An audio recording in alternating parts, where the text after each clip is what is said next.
You know, Senator Nelson, we had the same amendment offered before the Finance Committee, and it failed. And the reason is not as simple as just putting a hiring freeze across the board. We have situations right now where the universities are on their own, letting staff go. And on top of that, we're going to impose a hiring freeze.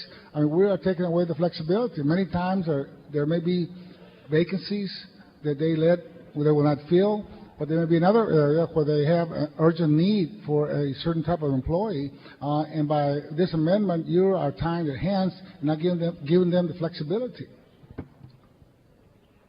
And your question is? Well, well, my response is the same as it was to Senator Nichols.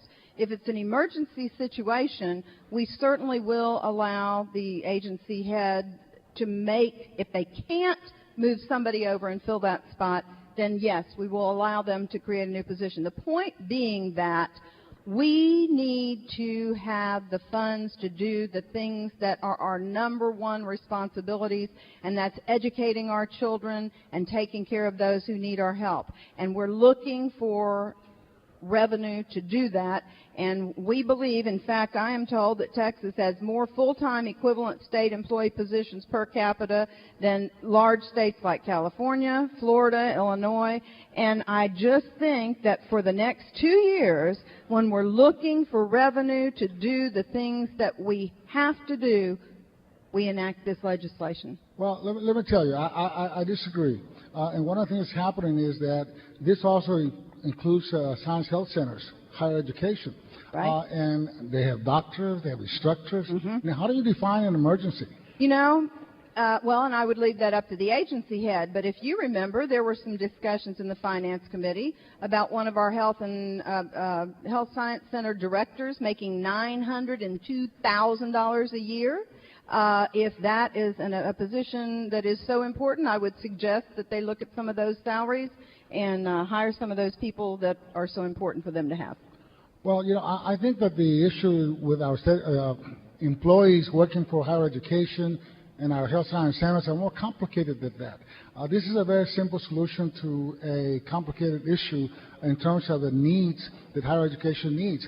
We need to give them flexibility for them to decide where they need to have a hiring freeze and move people around. Your amendment just takes a whack across the board. You know, Senator, it is a simple solution, but it's one that businesses are doing everywhere, all across the state, all across the nation. They have implemented hiring freezes internally because in these tough times, we've got to do that. We can't continue to keep expanding our bureaucracy when we're cutting our teachers and our people that are most vital to what our state's primary role should be. And we're just asking this for 2 years. While we're in these tough times, for 2 years, unless it's an emergency situation, let's stop adding on bureaucrats and get that money down to our teachers. Well, let me respond. First of all, I mean, universities do train teachers. I was one of them. That's right.